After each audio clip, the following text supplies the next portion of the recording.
कवि कवि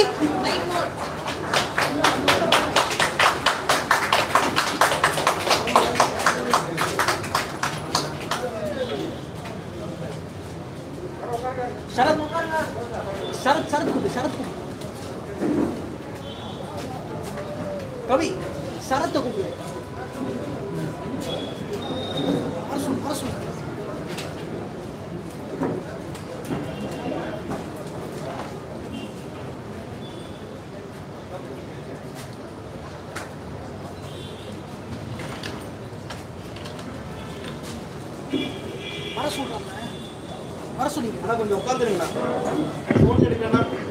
hello hello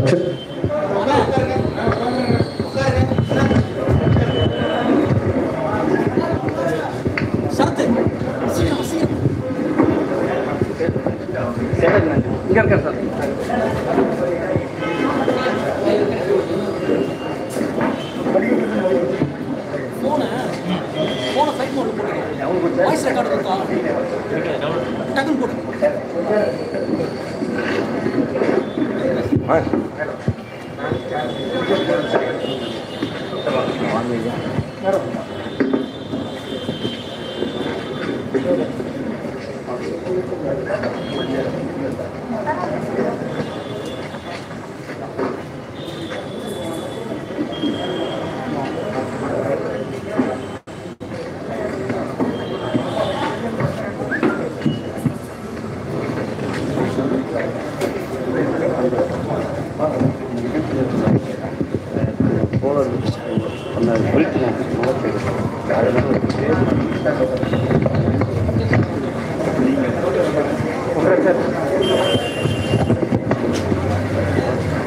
मौली sir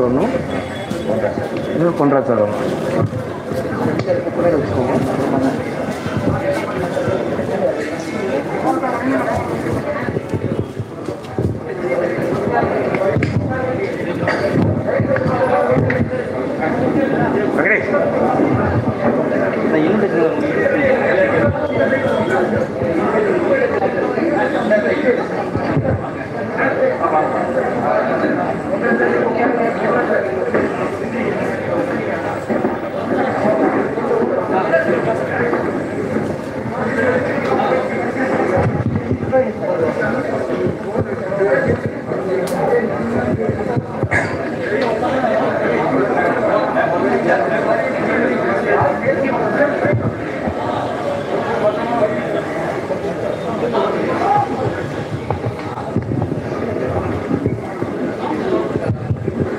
அனைவருக்கும் வணக்கம்.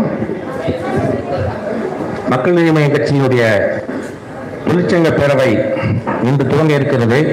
நம்மவர்கள் துவக்கி வைக்கிறார்கள். அந்த இணைய நிகழ்வு இப்பொழுது ஆரம்பிக்கப்படுகிறது. முதலில் தமிழ் தாய், அடுத்த நிகழ்வாக குத்துவிளக்கு ஏற்றுதல். நமது கட்சியின் நிர்வாக குழு உறுப்பினர் திருமதி ஸ்ரீபிரியா மேடத்தோடு திருமதி பானுமதி, திருமதி ஜெயந்தி, திருமதி தனலட்சுமி, திருமதி ரித்திகா.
இந்த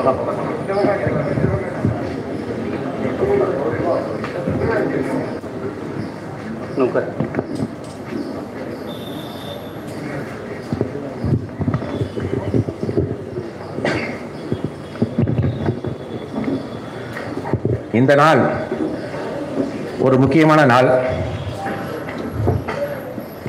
பிப்ரவரி 18, 21, 2018 மக்கள் நீதி மய்யம் கட்சி துவங்கி இன்று அதன் பயணத்தில் இன்னொரு நிகழ்வை நகர்த்த இருக்கிறது. நம்மவர் அவர்கள் நாட்டிற்கு, தேசத்திற்கு விவசாயமும் தொழிலும் 2 கண்கள் என்று கூறுபவர். ஏற்கனவே விவசாய அணி அமைக்கப்பட்டிருந்த போதிலும், தொழிலாளர் அணி அமைக்கப்பட்டிருந்த போதிலும், தொழிற்சங்கம் என்று ஒன்று ஒரு அத்தியாவசியமான ஒன்று என்பதால் அதை துவக்க விருப்பம் கொண்டு நமது தொழிலாளர் அணி செயலாளர் பொன்னுசாமியிடம் கூறியிருந்தார். அவர் அந்த நிகழ்வை சிறப்பாக முடித்து இன்று ஆரம்பிக்கிறது. தனது திருக்கரத்தால் தொழிற்சங்க பெயரையும் கொடியையும் லோகோவையும் நம்மவர் இப்பொழுது அறிமுகப்படுத்துவார். அதற்கு முன்னதாக வரவேற்பு யாசிக்க சேகர் அவர்களை அழைக்கிறேன்.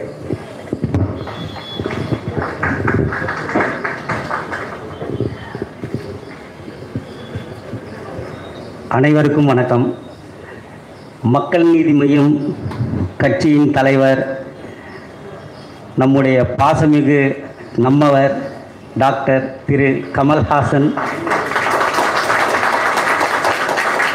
அவர்கள் வருகை புரிந்து தொழிலாளர் நலனுக்காக சிறப்பு தொழிற்சங்க பேரவையை அமைத்து கொடுத்து அதன் லோகோவையும் உங்களுக்கு அறிமுகப்படுத்த இந்த நிகழ்ச்சியில் கலந்து கொண்டமைக்கு தொழிலாளர் அணி சார்பாக எங்கள் மனமார்ந்த பாராட்டுகளை தெரிவித்துக் கொள்கிறோம். மற்றும் ஏனைய மக்கள் நீதி மய்ய கட்சி சான்றோர்கள் அனைவருக்கும் வருகை புரிந்ததற்கு தொழிலாளர்கள் அணி சார்பாகவும் நம்மவர் பேரவை சார்பாகவும் மனமார்ந்த நன்றியை தெரிவித்துக் கொள்கிறோம். மக்கள் நீதி மய்ய கட்சியின் தொண்டர்களும் மற்றும் செயலாளர்களும் வருகை புரிந்தமைக்கு அனைவருக்கும் மனமார்ந்த நன்றியை தெரிவித்துக் கொள்கிறோம். எனக்கு ரொம்ப பேச தெரியாது, இதோட நான் முடிச்சுக்கிறேன். ரொம்ப நன்றி, பதட்டமாக இருக்கேன். தேங்க்யூ. இப்பொழுது நம்மவர் அவர்கள் தொழிற்சங்க பேரவை துவக்கி வைப்பார்கள்.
அங்கீகரிக்கப்பட்ட சான்றிதழை இப்பொழுது பொன்னுசாமி நம்மளோட தொடங்குவார்.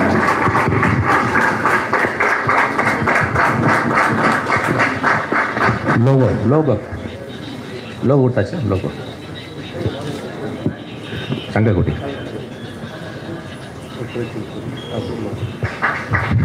மக்கள் நீதி மய்யத்தின் தொழிற்சங்க கொடி நம்மவர் தொழிற்சங்க பேரவை NTSP.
ஓகேயா? இப்பொழுது தொழிற்சங்க பணிகளை சிறமேற்கொண்டு நடத்த இருக்கின்ற சங்க பேரவையின் 21 பேரவை நிர்வாகிகளையும் நம்மவருக்கு அறிமுகம் செய்து வைக்கப்படுகிறார்.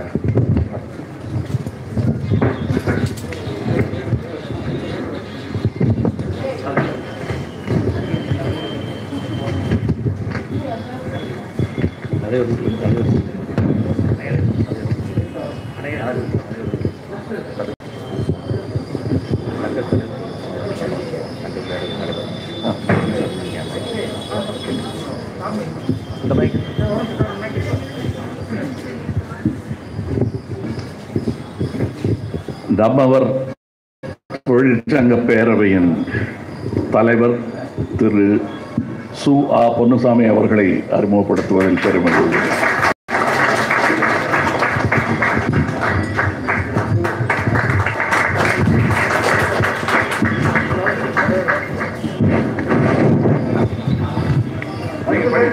பொதுச் செயலாளர் வி. ரவிச்சந்திரன் அவர்கள், பொருளாளர் பி. சேகர், துணைத் தலைவர்கள் திருமதி மா. புனுமதி சென்னை, திரு எம். கே. ராஜன் தூத்துக்குடி, திரு கே. மாடசாமி சென்னை, திரு ஜி. ரவிச்சந்திரன் பெரம்பலூர், திரு ரா. பத்மநாபன் சென்னை, திரு ஏ. மெல்கியோ திருப்பூர், திரு ஜி. சொக்கர் மதுரை.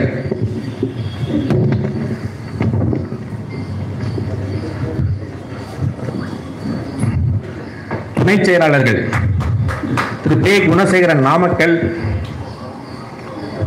திருமதி பி. ஸ்ரீ ரித்திகா மேடவாக்கம்,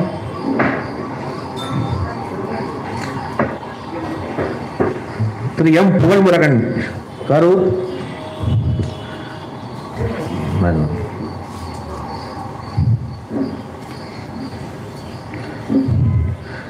திருமதி ஸ்ரீ ரித்திகா மேடவாக்கம்,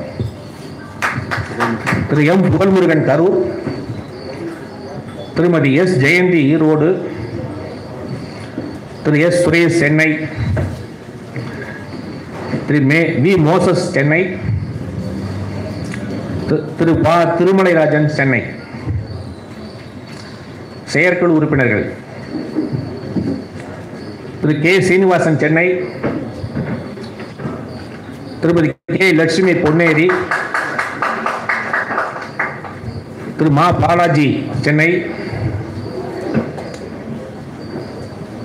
திரு ஆர். ராஜு,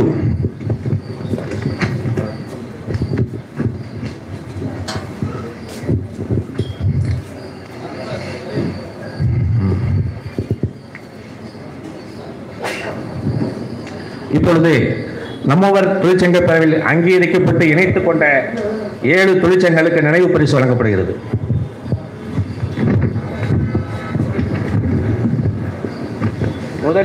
முதலில் இத்தொழிற்சங்க பேரவை ஏற்பதற்கு காரணகர்த்தாக இருந்த முயற்சியை ஒத்துழைத்த திரு தமிழ்ச்செல்வன் அவர்களுக்கு நினைவு பரிசு வழங்கப்படுகிறது.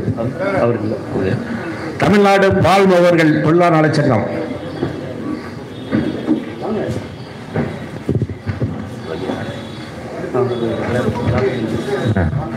உரிமைக்குரல் ஓட்டுநர் தொழிற்சங்கம்,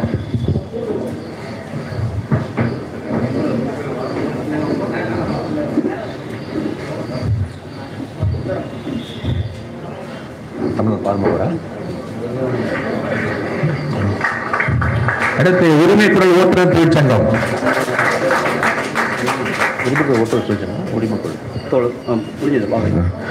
தோழர்கள் கார் ஓட்டுநர் அமைப்பு சாரா தொழிற்சங்கம், ராமானுஜம், சரவணன், ராஜ்குமார்.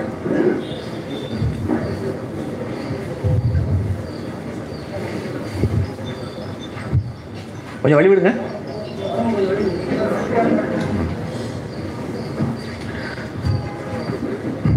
JLR உடல் உழைப்பு மற்றும் கட்டிட தொழிலாளர் நலச்சங்கம் சார்பில் தலைவர் JL ராஜா, பொதுச் செயலாளர் ரகு.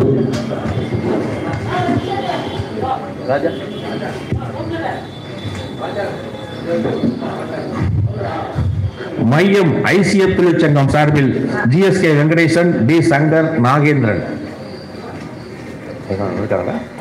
நம்ம தொழிற்சங்க இணை சந்தா 5000.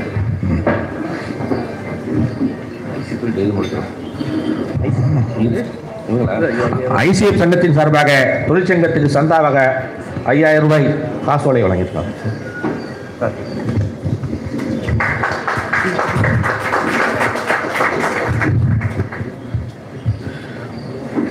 மக்கள் நீதி மையம் நகை தொழிலாளர் நலச்சங்கம் சார்பில் ஏகாம்பரம் பிரியகாந்தன் செந்தில்குமார்.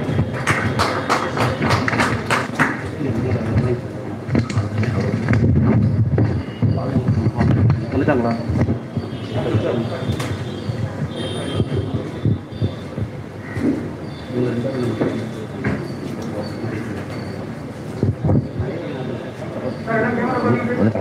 கால் முகத்தும் வரல, ஒருத்தர் மட்டும்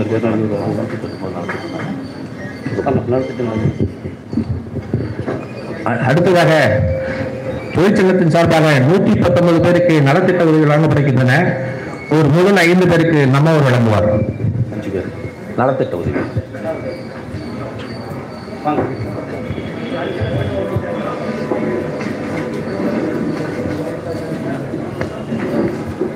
ஒவ்வொருத்தரும்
அடுத்த நிகழ்வாக மக்கள் நீதி கட்சியின் தொழிலாளர் அணி செயலாளரும் நம்மவர் தொழிற்சங்க பேரவையின் தலைவருமான திரு சு. பொன்னுசாமி அவர்கள் தலைமை உரையாற்றுவார்.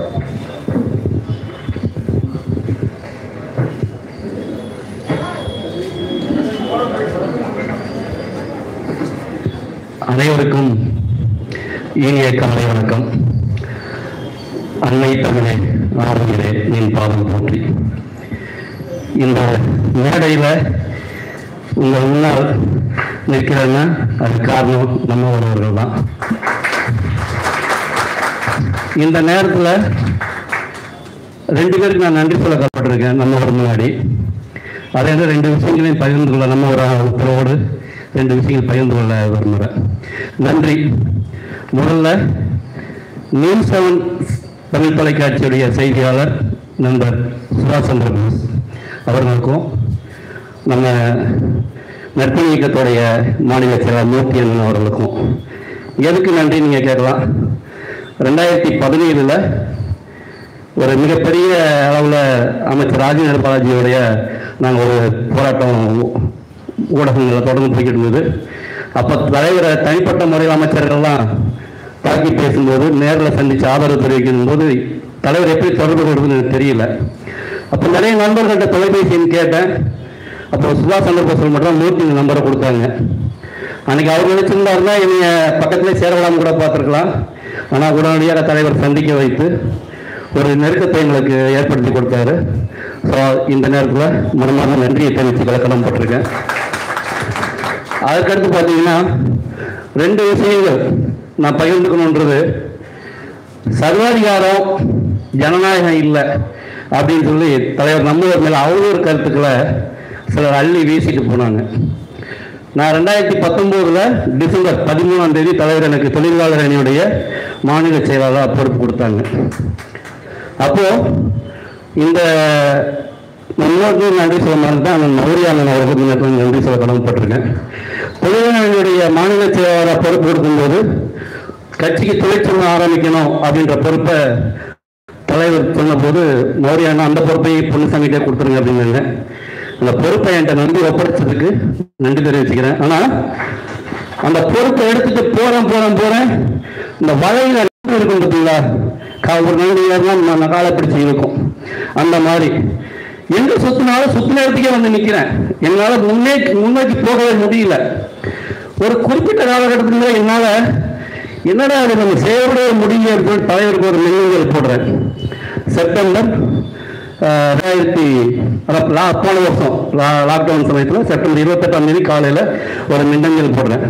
தலைவர் எனக்கு பொறுப்பு கொடுத்து 10 மாதம் ஆச்சு, என்னால் செயல்பட முடியல, எங்க சுத்தினாலும் சுத்தின இடத்துக்கே வந்து நிற்கிறேன்.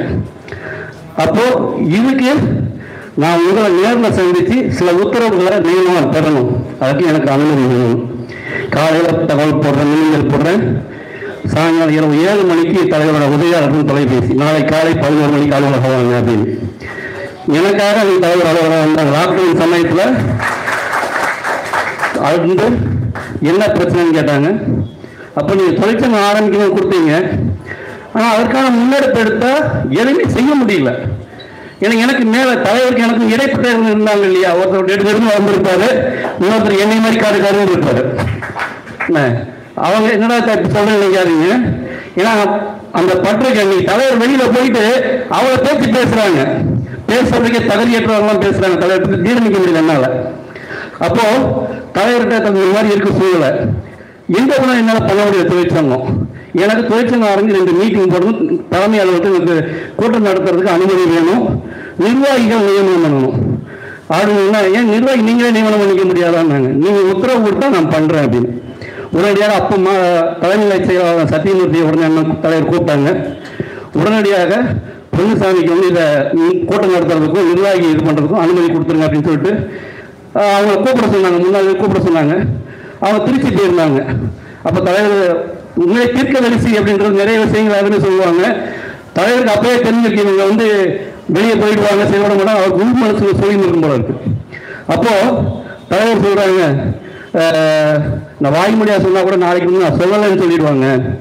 உடனடியாக 23 பொன்னுசாமி கடிதம் கொடுத்துருங்க. தொழிற்சங்க பேரவை போக்குவரத்துக்கு அலுவலகத்தில் 2 கூட்டம் நடத்துவதற்கும் தொழிற்சங்க பேரவையோட நிர்வாகிகளை நியமனம் பண்ணுவதற்கும் அப்படின்னு சொல்லி 73 கடிதம் கொடுத்தாங்க. ஜனநாயகம் இல்லைன்னு நடக்குமாங்க? சர்வாதிகார போக்குனது நடக்குமா? ஊடக நண்பர்கள் நீங்க தான் கேட்கணும். நீங்க தான் அவங்களை வச்சு பேட்டி எடுத்துட்டு இருக்கீங்க. நீங்க தான் அவங்களை கேட்கணும். ஜனநாயகம் இல்லைன்னா இது நடக்குமா? நான் பால்முகர் சங்க தலைவராக இருந்தாலும் ஒரு சாமானியன் இன்னைக்கு ஒரு தமிழ்நாட்டுக்குள்ள இன்னைக்கு உலக அளவில் இன்னைக்கு தெரிய வச்ச நம்மவர் அவர்கள் தான். இப்போ ஒரு அடையாளத்தை ஏற்படுத்தி தந்தவர் நம்மவர் அவர்கள். ஒவ்வொருத்தரும் இன்னைக்கு அடையாளத்தை பெற்றுக்கொண்டு வெளியே வச்சு வியாபாரம் பண்ணிட்டு இருக்காங்க, அரசியல் வியாபாரம் பண்ணிட்டு இருக்காங்க. இதையெல்லாம் பார்க்கும்போது ஜீரணிக்க முடியல. அப்போ அதன் பிறகு தலைவர் கூட்டத்துக்கு கூட்டத்தை போட்டோம். வேலைகள் ஸ்லோவன் முடிவாக நடந்துக்கிட்டு. ஆனால் பழையன கழிதலும் புதியன புகுதலும் இயற்கை நியதி. அதுபோல அந்த நடுவில் வந்தவங்கெல்லாம் நடுவிலே காணாம போறாங்க. அதன் பிறகு உருமாறிய மக்கள் நீதி மையம் மாதிரி அப்படி எக்ஸ்பிரஸ் வேகத்தில் வேகம் எடுக்க ஆரம்பிச்சது தொழிற்சங்க பேரவையும் பதிவாச்சு. அதுக்கடுத்து பார்த்தீங்கன்னா ஒரு 5 நாட்களுக்கு முன்னாடி தான் தலைவரை அந்த பதிவை வந்துச்சு. வந்தவுடன் தலைவரை சந்திச்சு தலைவர் இந்த மாதிரி வந்துடுச்சு, நீங்க தான் துவக்கி வைக்கணும் அப்படின்னு.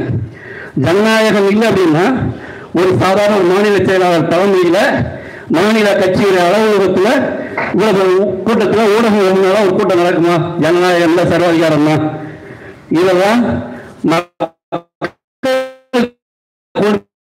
சேர்க்கணும். ஊடகங்கள்லாம் மக்கள் நீதி மையத்தில் ஜனநாயகம் இல்லை, சர்வாதிகாரம் சொல்றவங்க முகத்திரை கிழிக்கக்கூடிய வகையில் ஊடகங்கள் பொருள்களை கொண்டு போய் சேர்க்கணும். அதற்கு சாட்சியா நானே நினைக்கிறேன். ஒரு சாமானியனாக இன்னைக்கு நினைக்கிறேன். இந்த தொழிற்சங்க பேரவை, நம்ம தொழிற்சங்க பேரவை, தொழிலாளர்களுடைய இன்னைக்கு பார்த்தீங்கன்னா மத்திய அரசு 44 தொழிற்சங்க சட்டங்களை நீக்கிட்டு வெறும் 4 தொழிற்சங்க சட்டங்களை கொண்டு வந்திருக்காங்க. இப்படிதான் ஒவ்வொன்றும் கொண்டு வரும்போது ஆசை வார்த்தையை காட்டுவாங்க. ஒருத்தர் ஏமாத்தணும்னா ஆசையை தோன்றிட்டா போதும் அப்படின்னு. அந்த அடிப்படையில் தான் அவங்க பண்ணிட்டு இருக்காங்க. தமிழர்களுக்கு ஒரு மிகப்பெரிய சிறப்பு என்னன்னா, சிங்காரவேலன் அவர்கள் 1918 முதல் தொழிற்சங்கத்தை சென்னையில், இந்தியாவிலேயே முதல் தொழிற்சங்கத்தை உருவாக்குற ஒரு தமிழ். 1923 ஆசியாவிலேயே மேலிடத்தை கொண்டாடிய ஒரு தமிழ் சிந்தனை சக்தி சிங்காரவேலனார். விதை போட்டது தமிழர்கள். அப்படி இருக்கக்கூடிய நிலையை வாய்ப்பு கொடுத்த நம்மவர்களுக்கும், துணைத் தலைவர்கள், மாநில செயலாளர்கள், கட்சியுடைய கட்டமைப்பு, மாவட்ட சார்புள்ள அனைத்து நிர்வாகிகளுக்கும், என்னோடு இணைந்து பயணிக்கக்கூடிய தொழிற்சங்க அனைவருக்கும் மனமார்ந்த நன்றியை தெரிவித்துக் கொள்கிறேன். நன்றி, வணக்கம். நன்றி. பால்மூர் சங்கத்தை வந்திருப்பவர்களை மேடைக்கு அழைக்கிறேன்.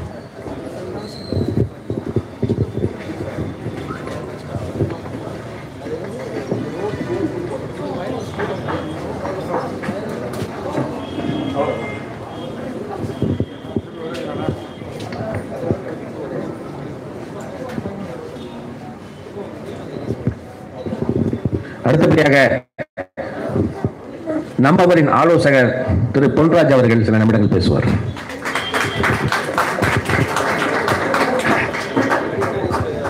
அன்பு நண்பர்களே, உங்கள் அனைவருக்கும் காலை வணக்கம்.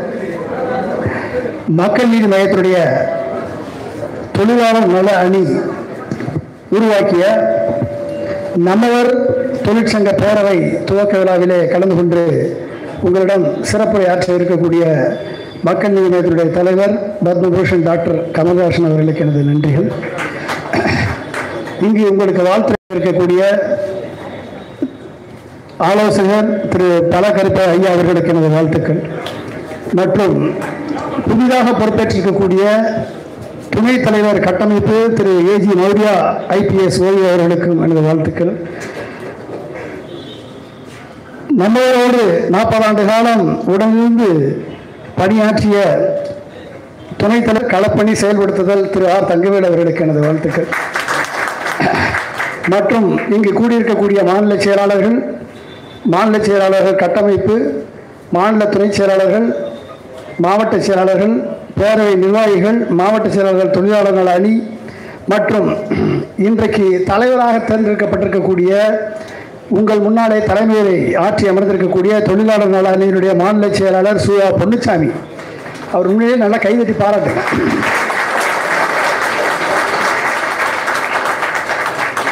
ஏன்னா ஒரு உழைப்பு, ஒரு களப்பணி, இத்தனை தொழிற்சங்களையும் இணைத்து பல்வேறு தொழிற்சங்கங்களிலிருந்து நண்பர்களை இணைத்து இப்படி ஒரு தொழிற்சங்க பேரவையை துவக்க வேண்டும் என்று இடைவிடாது பணியாற்றி இன்றைக்கு அதில் வெற்றி பெற்று அயராது பணியாற்றி கொண்டிருக்கக்கூடிய திரு பொன்னுச்சாமி அவர்களுக்கு எனது வாழ்த்துக்கள்.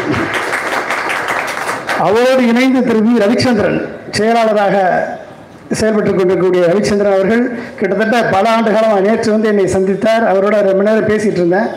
மிகவும் சிறப்பாக தனது வாழ்க்கையை இந்த தொழிற்சங்க பேரவையை உருவாக்க வேண்டும் என்ற கனவோடு உழைத்த அவருக்கும் எனது வாழ்த்துக்கள். மற்றும் அவரோடு இணைந்து பொறுப்பேற்றிருக்கக்கூடிய அனைத்து நண்பர்களுக்கும் எனது வாழ்த்துக்களை தெரிவித்துக் கொள்கிறேன். அதாவது இந்த பேரவை, தொழிற்சங்க பேரவை என்பது வழக்கமாக பேரவை என்றாலே, தொழிற்சங்க பேரவை என்றாலே ஆட்சிக்கு வந்தவுடன் வேலை பார்க்கக்கூடாது, அமைச்சர்களோடு சேர்ந்து சுற்றணும், ஆன் டியூட்டி லீவ் வாங்கணும், டிரான்ஸ்ஃபர் போஸ்டிங்கு பணம் வாங்கணும். கரெக்டா சார்? இந்த மாதிரி தான் ஒரு தொழிற்சங்க பேரவை இருக்கும் என்ற நிலையை மாற்றி இது நம்மவர் தொழிற்சங்க பேரவை என்றால் இது நமக்கான தொழிற்சங்க பேரவை என்ற அர்த்தம். அப்போ அப்படிப்பட்ட ஒரு தொழிற்சங்க பேரவையாக நீங்கள் செயல்படணும். வழக்கம் போல் இப்போ அதிமுக தொழிற்சங்கம், திமுக தொழிற்சங்கம், மற்ற தொழிற்சங்கங்கள் இருக்குது. அது மாதிரி செயல்படுவதற்காக இந்த பேரவை உருவாக்கப்படவில்லை. எதிலுமே ஒரு தனிச்சிறப்பு வாய்ந்த, ஒரு தனித்தன்மை வாய்ந்த நிலைப்பாட்டை எடுக்க வேண்டும் என்று கருதுபவர் தான் திரு கமலஹாசன் சார் அவர். அப்போ அதற்கு எடுத்துக்காட்டாக நீங்கள் திகழ வேண்டும் என்பதற்காகத்தான் இது நம்மவர் தொழிற்சங்க பேரவை, நமக்கான தொழிற்சங்க பேரவை என்று வைத்திருக்கிறார்கள். பெயர் பொருத்தம், லோகோ பொருத்தம், அனைத்தும் பொருத்தமாக இருக்கு. இன்றைக்கு தமிழகத்தில் எடுத்துக்கொண்டு அமைப்பு சாரா தொழிற்சங்கம் இருக்கிறது, அமைப்பு சார்ந்த தொழிற்சங்கம் இருக்கிறது. இன்னைக்கு அமைப்பு சாரா தொழிற்சங்கம் எத்தனை பேர் வந்து இங்கே ஜாயின் பண்ணீங்க? அமைப்பு சார்ந்த தொழிற்சங்கமும் எத்தனை பேர் இருக்கீங்க? கிட்டத்தட்ட தமிழ்நாட்டில் இருக்கக்கூடிய பொதுத்துறை நிறுவனங்களுக்கு வருடந்தோறும் நம்ம பட்ஜெட்லேருந்து 40,000 கோடி செலவழிக்கிறோம். மொத்தம் 40,000 கோடி. இதிலிருந்து 35 பப்ளிக் செக்டார் யூனிட் வந்து லாபம் ஈட்டுது. 35 பப்ளிக் செக்டார் யூனிட் நட்டத்தில் இயங்குது, 25 பப்ளிக் செக்டார் யூனிட் லாபத்தில் இயங்குது. அதில் ஒன்று டாஸ்மாக். ஓகே, அந்த லாபத்தில் இயங்குறது எவ்வளவு லாபம் கொடுக்குது? 900 கோடி. நஷ்டத்தில் இயங்குறது எவ்வளவு? 9,000 கோடி. செலவு எவ்வளவு? 40,000 கோடி. அப்போ இதில் மொத்தமாக சுருட்டுறது எவ்வளவு அப்படின்னா 40% மேலே சுருட்டுறாங்க.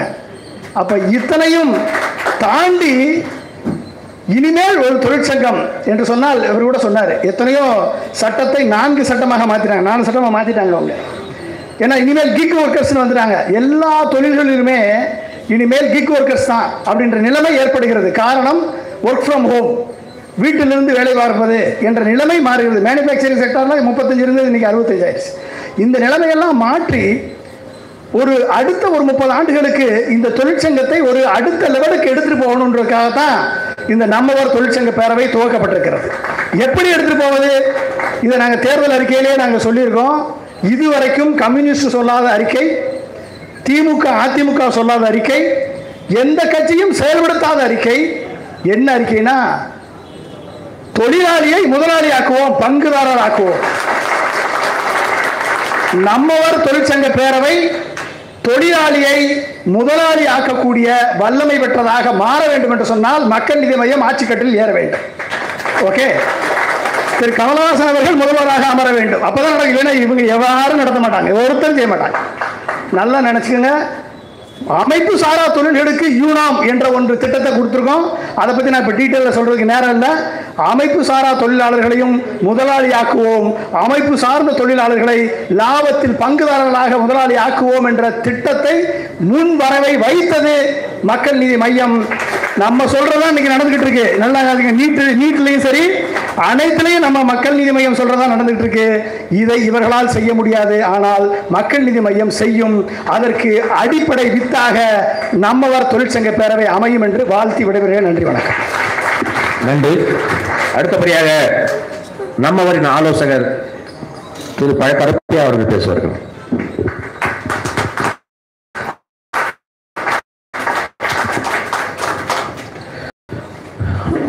பெருமதிப்புக்குரிய மக்கள் நீதி மையத்தினுடைய தலைவர் கமல் அவர்களே,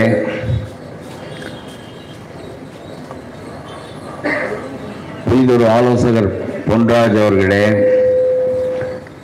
மதிப்புக்குரிய மௌலியா அவர்களே, இந்த இயக்கத்தினுடைய செயலாளர்களே, தொழிற்சங்க பேரவையுடைய தலைவர் பொன்னுசாமி அவர்களே, குழுமி இருக்கின்ற மக்கள் நீதி மையத்தின் அடிப்படை வேர்களே, தொழிற்சங்க பேரவை தலைவர் காமராஜ் அவருடைய பிறந்த நாளில் துவக்கப்படுகிறது. கமல் அவர்களோடு பேசிக்கொண்டிருக்கிற போதெல்லாம் எனக்கு ஒரு பெரிய நெகிழ்வு ஏற்படும். அவர் காந்தியை பற்றி பேசுகிற போதும் காமராஜரை பற்றி பேசுகிற போதும். காமராஜர் கமல் சிறு வயதில் நடிகராக ஆகிவிட்ட நிலையில் அவரை கூப்பிட்டு, டே கூத்தாடி பயில படிக்கிறதை விட்டு கூத்தாடிக்கின்றிருக்கே என்று கேட்பாராம். ஆனால் அவர் அந்த துறையிலும் வளர்ச்சி அடைந்தார். அறிவு நிலையிலும் அவருடைய புத்தக வரிசைகளை பார்த்தால் வியப்புறும் வண்ணம் அவ்வளவு படித்திருக்கிறார்.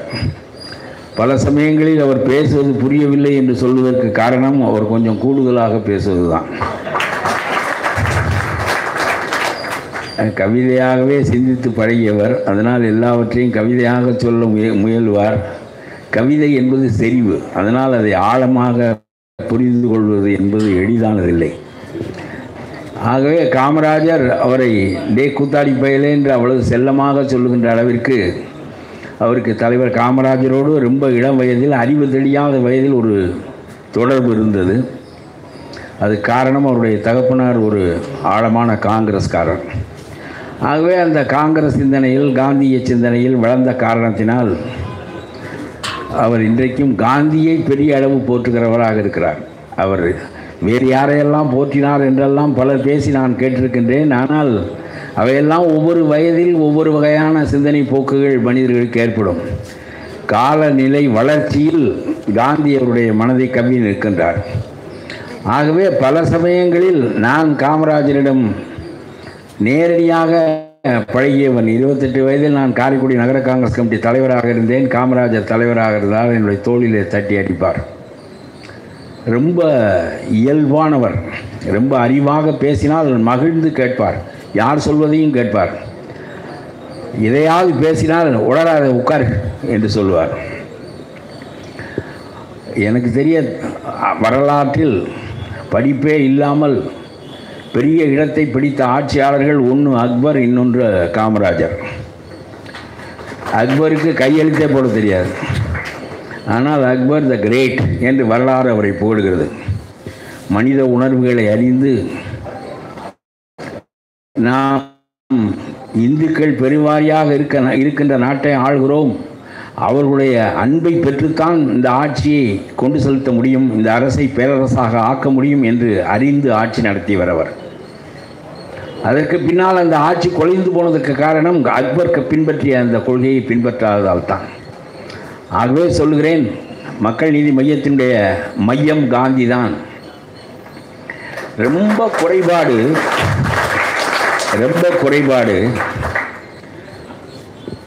தோற்பதை பற்றியும் தோற்றுவிட்டதை பற்றியும், அதனால் சில பேர் போவதை பற்றியும் பேசுகிறார்கள். தோல்வி என்பதும் வெற்றி என்பதும் மாறி மாறி வரக்கூடிய ஒன்றுதான். காமராஜர் இவ்வளவு பேர் 10 ஆண்டு காலம் இந்த நாட்டின் விடுதலைக்காக சிறை இருந்தார், 10 ஆண்டு காலம் இந்த நாட்டின் மேம்பாட்டுக்காக ஆட்சி புரிந்தார். அவரை அவருடைய சொந்த மக்கள் விருதுநகரிலே தோற்கடித்து விட்டார்கள். அதனால் காமராஜர் கவலைப்படவில்லை. இந்திய ஜனநாயகத்தின் வெற்றி, மிகச்சிறந்த மிகப்பெரிய தலைவர்களை எல்லாம் தோற்கடிக்க அவர்களால் முடிகிறது என்று சொன்னால் அது பெரிய சிறப்புத்தானே என்று சொல்லி, அதுபோல் நான் சொல்கிறேன், தோல்வி அண்ணா தோற்கவில்லையா, பெரிய அளவுக்கு காஞ்சிபுரத்தில் தோற்றார். சாதாரண பேருந்து முதலாளி பேரறிஞர் அண்ணாவை தோற்கடித்தார். ஒரு சாதாரணமான பையன் காமராஜரை தோற்கடித்தான். ஆகவே கமல் தோற்றால் என்ன, கமல் கட்சி தோற்றால் என்ன, நாம் தோற்கிறோம் வெற்றி பெறுகிறோம் என்பது முக்கியமில்லை. நம்மை தாண்டியவர்களால் அரசியல் நடத்த முடியாத அளவிற்கு நாம் ஒரு நெருக்கடியை ஏற்படுத்தி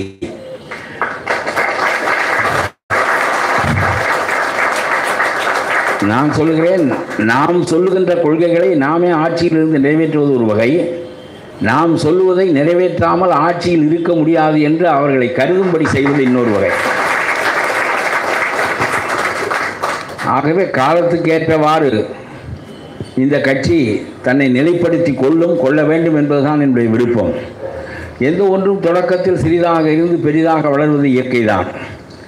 தோல்விக்கு பிறகும் ஒரு நடிகராக இருப்பவர் நிலை பெற்று இருக்கின்றாரே என்பதுதான் ரொம்பவும் பாராட்டுதற்குரியது.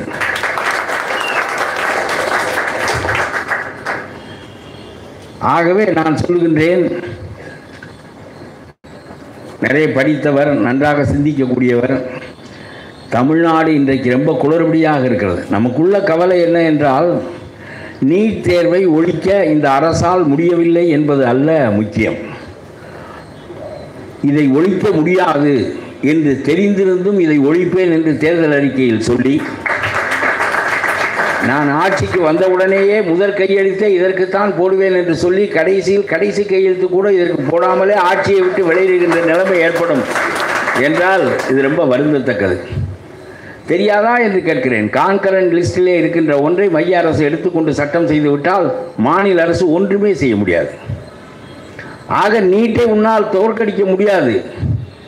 கல்வியை நீ இழந்து விட்டாய், மருத்துவத்தை இழந்து விட்டாய், விவசாயத்தை இழந்து விட்டாய், இப்பொழுது சிறு துறைமுகங்களையும் இழந்து கொண்டிருக்கின்றாய். எல்லாவற்றையும் அவர்கள் எடுத்துக்கொண்டு ஒரு நாடு, ஒரு தலைவன், ஒரு ஆட்சி, ஒரு ரேஷன் கார்டு என்கின்ற நிலைக்கு அவர்கள் போய்கொண்டிருக்கிறார்கள். இந்த மாநிலங்கள் தனியாக இருப்பதனாலே தானே சிரமம் ஏற்படுகிறது. இவர்களெல்லாம் ஒவ்வொரு போக்கிலே நமக்கு எதிராக இருக்கிறார்கள் என்ற அடிப்படையிலே தான் அவர்கள் கொங்கு நாடு போன்ற கருத்துக்களை எல்லாம், இல்லாத கருத்துக்களை, தவறான கருத்துக்களை மக்களிடையே ஊடாட விட்டு பார்ப்பது என்கின்ற நிலைமை ஏற்பட்டிருப்பதற்கு பெரிய காரணம் அந்த சிந்தனையே நச்சு சிந்தனை. நான் சொல்கிறேன், எப்படி ஒரு சின்ன சிறிய பிரிவுகளாக நாடுகளை பிரிக்க முடியும்? காஷ்மீரை உடைத்தார்கள். ஒரு மாநிலமாக இருந்த ஒன்றை அரசியல் சாசன பாதுகாப்பு பெற்றிருந்த அந்த மாநிலத்தை வெறும் பாராளுமன்ற பெரும்பான்மையை வைத்துக்கொண்டு அந்த நாட்டை துண்டு துண்டாக்கி 3 கூறாக்கி அதை யூனியன் பிரதேசங்களாக ஆக்கிவிட்டார்கள் என்ற போதே நான் நினைத்தேன், ஒரு நாளைக்கு தமிழ்நாட்டுக்கும் இந்த கேடு வரக்கூடும் என்று. அவர்கள் அதுவரையில் நிற்பார்களா தாங்குவார்களா என்பதெல்லாம் வேறு. ஆனால் ஒன்று சொல்லுகின்றேன், இந்தியா என்பது ஒரு நாடு அல்ல, அது நாடுகளின் நாடு, யூனியன் ஆஃப் ஸ்டேட்ஸ். இது ஒன்றும் திமுக சொன்ன புது கருத்து அல்ல. எல்லா மாநிலங்களின் மீதும் கட்டப்பட்ட நாடு. இதற்கு முன்பு இந்த நாடு ஒன்றாக இருந்து பழக்கப்பட்டதில்லையே என்கின்ற அச்சம் காந்தி, நேரு போன்ற தலைவர்களுக்கு இருந்தது. ஆகவே சொல்கிறேன், ஒவ்வொரு மொழி வழி இனமும் தனித்தன்மை வாய்ந்தது. ஒரியர்களும் சரி, வங்காளிகளும் சரி, தமிழர்களும் சரி, கன்னடர்களும் சரி, எல்லோருமே தனித்தன்மை வாய்ந்தவர்கள். எல்லோரையும் ஒன்று சேர்த்து நீ ஒரு நாடாக கட்டி வைத்திருக்கிறாய். இந்த நாடு ஒன்றாக இருக்க வேண்டும் என்பது இன்றியமையாதது. காலத்தின் போக்கு 18ஆம் 19ஆம் நூற்றாண்டில் ஜெர்மனியும் இல்லை, இத்தாலியும் இல்லை. அவையெல்லாம் வேறு வேறு நாடுகளின் சிறு சிறு கூறுகளாக இருந்தன. தேசியம் என்கின்ற உணர்வு தொழிற்சங்க புரட்சிக்கு பிறகு, தொழில் புரட்சிக்கு பிறகு ஏற்பட்ட தேசியம் என்கின்ற புதிய கோட்பாடு இத்தாலியையும் ஜெர்மனியையும் ஒரு தேசமாக ஆக்கியது போல இன்றைக்கு ஃப்ரீ ட்ரேட் என்று சொல்லப்படுகின்ற இந்த போக்கு, வணிக சந்தை, பெரிய நாட்டை உருவாக்குவது என்பது பொருளாதார கூற்றில் தவிர்க்க இயலாத ஒன்று. ஆகவே சீனா போன்ற பெரிய நாடுகளை எதிர்கொள்வதற்கு இந்தியா போன்ற பெரிய நாடு வேண்டும். ஆகவே இந்திய ஒருமைப்பாடு இன்றியமையாதது. ஆனால் நான் சொல்லுகிறேன், எல்லா மாநிலங்களின் மீதும் நீ இதை கட்ட வேண்டுமே தவிர, மாநிலங்களின் நாகரிகத்தை அடிப்பது, மொழி வழி இன உணர்வுகளை அடிப்பது என்கின்ற போக்கிற்கு போய் எல்லா மாநிலங்களையும் துண்டு துண்டாக மாவட்டங்களாக ஆக்கி அவர்கள் எல்லாரையும் நேரடியாக மைய ஆட்சியின் கீழ் கொண்டு வந்து விட வேண்டும் என்று அவர்கள் நினைப்பார்களே. ஆனால் காஷ்மீரில் ருசி கண்டதை இந்தியா முழுவதும் அவர்கள் நிறைவேற்ற நினைப்பார்களே. ஆனால் கடைசியில் இந்தியா என்கின்ற பெருநாடு இல்லாமல் போய்விடும் என்பதை அவர்கள் அறிய வேண்டும். இவற்றையெல்லாம் பேசுவதற்காகத்தான் நம்முடைய மையம் இருக்கிறது. 2 திராவிட இயக்கங்களும் 100 ஆண்டு காலமாக அவை தோன்றி 100 ஆண்டு ஆகிவிட்டனவே தவிர 50 ஆண்டுகளாக ஆட்சியில் வந்து பொய்யை தவிர, புனை சொற்றை தவிர, பித்தலாட்டத்தை தவிர இவர்கள் அரசியலில் எதுவும் செய்ததில்லை. அண்ணா 1.5 ஆண்டுகள் ஆண்டபோது அவருடைய காலம் முடிந்த பிறகு நடைபெற்ற ஆட்சிகள் எல்லாம் இத்தகைய ஆட்சிகள் தான். இன்றைக்கும் அவர்கள் அதைத்தான் செய்வதற்காக காத்து கொண்டிருக்கிறார்கள்.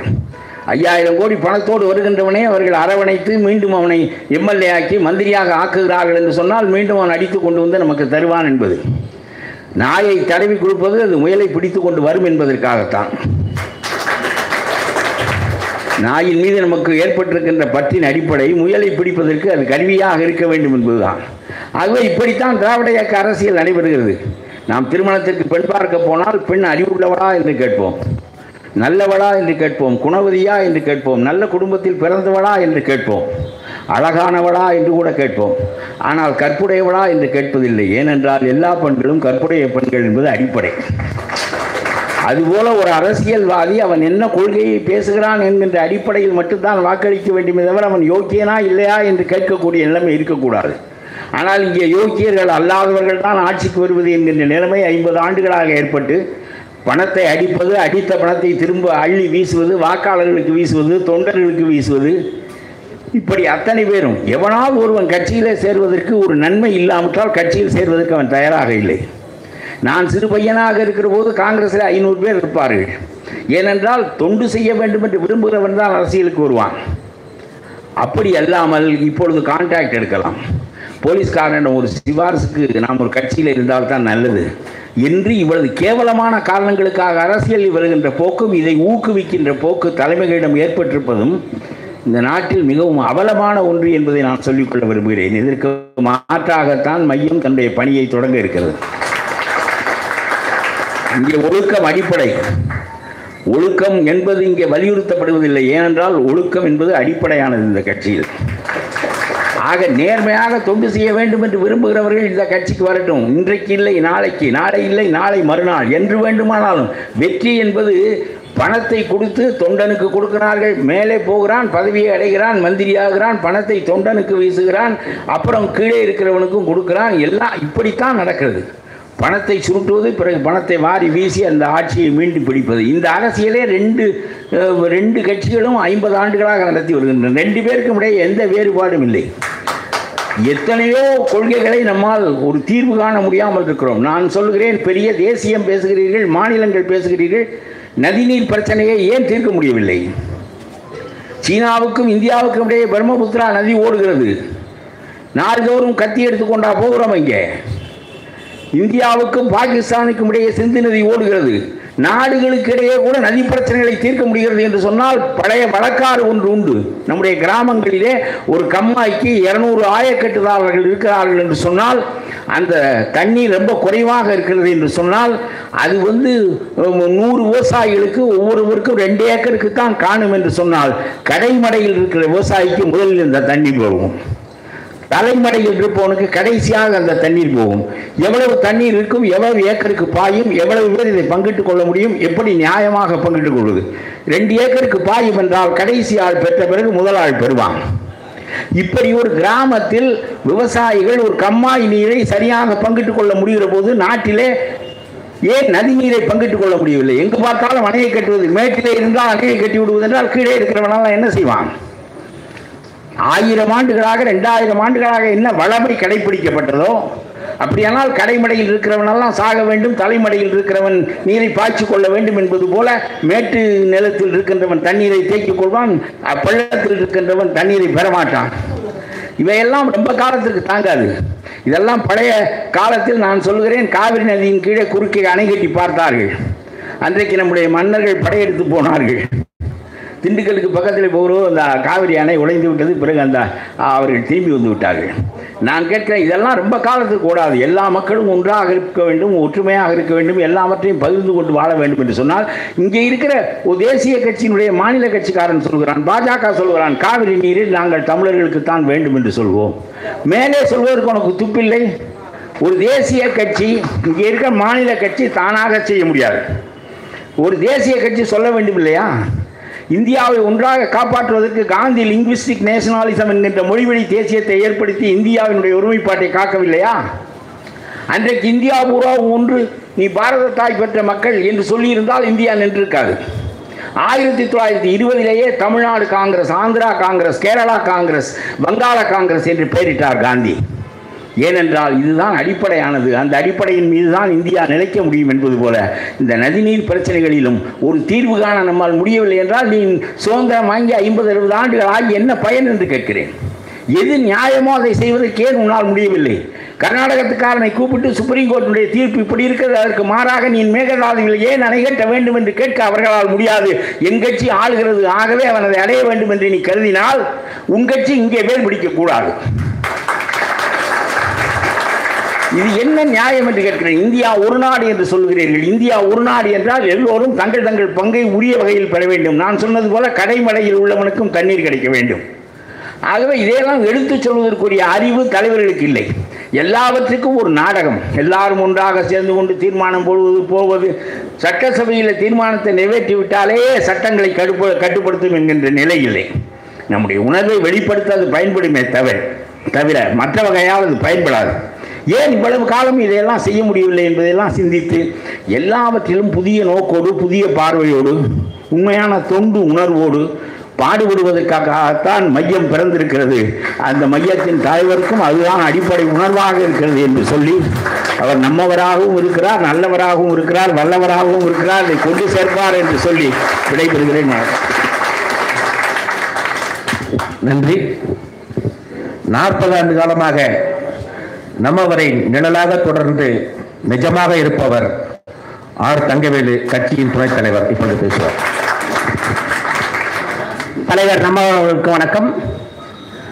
துணைத் தலைவர் திரு மௌரியா சார் அவர்களுக்கும், தலைவரின் ஆலோசகர்கள் திரு பொன்ராஜ் அவர்களுக்கும், திரு பழக்கருப்பை ஐயா அவர்களுக்கும், இந்த நிகழ்ச்சியை சிறப்பாக நடத்தி கொண்டிருக்கின்ற பேரவையின் தலைவர் மரியாதைக்கு அண்ணன் பொன்னுசாமி அவர்களுக்கும், பேரவை நிர்வாகிகள், மக்கள் நீதி மையத்தின் மாவட்ட செயலாளர்கள், மைய உறவுகள் அனைவருக்கும் வணக்கத்தை தெரிவித்துக் கொள்கின்றேன். இன்றைக்கி பார்த்தீங்கன்னா நம் நாட்டில் தொழிலாளர்கள் என்பவர்கள் அதிகமாக இருந்து கொண்டிருப்பவர்கள். ஒரு கட்சிக்கு வந்து பார்த்திங்கன்னா தொழிலாளர் பேரவை என்பது ஒரு முதுகெலும்பு மாதிரி. சும்மா இது வந்து சாதாரண ஒரு அணி மாதிரி அது செயல்பட முடியாது.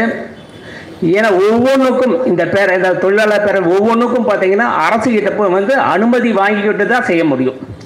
எனக்கு தெரிஞ்ச பொன்னுசாமி என்ன பல தடவைகள் அந்த அரசாங்க படிக்கட்டை ஏறி ஏறி இறங்கிட்டே இருப்பார். பார்க்கும்போதெல்லாம் சின்ன ஒரு குறி போட்டு அனுப்பிச்சுடுவாங்க, இல்லை அது மாற்றிட்டு வாங்க சரி பண்ணணும்னு சொல்லிட்டு இருப்பாங்க.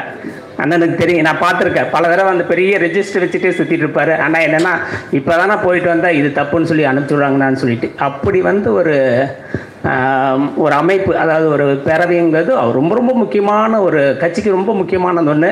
அது சிறப்பாக நம்ம பொன்னுசாமி அவர்கள் செய்து வருகிறார்கள். அவர்கள் உண்மையிலே அவர்களுக்கு அனைவரின் சார்பாக நம்முடைய பாராட்டுகளை தெரிவித்துக் கொள்கின்ற மாதிரி பார்த்தோம்னா, இந்த பேரவையில் பார்த்தீங்கன்னா எங்களுடைய நட்பு இயக்கத்தின் முன்னோடிகள் பலரும் இந்த இணைந்து செயலாற்றி கொண்டிருக்கிறார். திரு ரவிச்சந்திரன் ஆகட்டும், புகழ்முருகன் ஆகட்டும், ராசிபுரம் நம்முடைய ராசிபுரத்தை சேர்ந்த ராஜு ஆகட்டும், பலருமே இதை வந்து கூட இருந்து செஞ்சுட்டு வர்றது ரொம்ப ரொம்ப மகிழ்ச்சியாக இருந்து கொண்டிருக்கிறது. நம்ம ஒரு பேரவையும் தொழிலாளருக்கு நிச்சயமாக ஒரு பாதுகாவலராக இருப்போம் என்று கூறிக்கொண்டு வாய்ப்புக்கு நன்றி கூறி விடைபெறுகிறேன். நன்றி. நன்றி. அடுத்தபடியாக அரசு பணியிலிருந்து மக்கள் சேவை செய்து இன்று நம்மோடு சென்று அரசியல் பணி செய்து நம்மவரின் எண்ணங்களை நிறைவேற்ற காத்திருக்கின்ற துணைத் தலைவர் ஆ.க. மௌரியா IPS ஓய்வு பேசுவார்.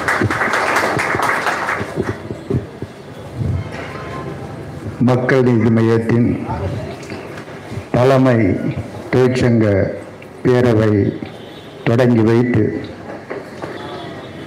நம்முடைய சிறப்புரையை ஆற்ற அமர்ந்திருக்கும் மக்கள் நீதி மையத்தின் தலைவரும், உலகிலேயே மார்க்ஸ் போல, ஏங்கிள்ஸ் போல, லெனின் போல புதிய கருத்துக்களை சொல்வதோடு மட்டுமல்லாமல் தன்னுடைய தனித்துவமான சென்ட்ரிசத்தை இந்தியாவிலே முதலிலே கொண்டு வந்து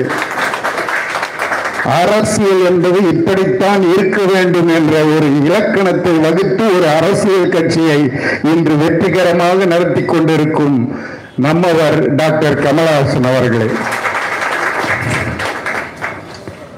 என்னோடு துணைத் தலைவராக மிக சீரிய பொறுப்பை ஏற்று பணியாற்றி வரும் சகோதரர் தங்கவேலு அவர்களே, பெரிய லெஜண்ட்ஸ் 2 பேர் எங்களோடு இருந்து கொண்டிருக்கின்றார்கள். அவர்கள் கருத்து சொல்வதிலையும் அதை திறம்பட மக்களிடம் கொண்டு சேர்ப்பதிலையும் தனித்துவமிக்கவர்கள். சகோதரர் டாக்டர் பொன்ராஜ் அவர்களே, அன்பு சகோதரர் கருப்பையா அவர்களே,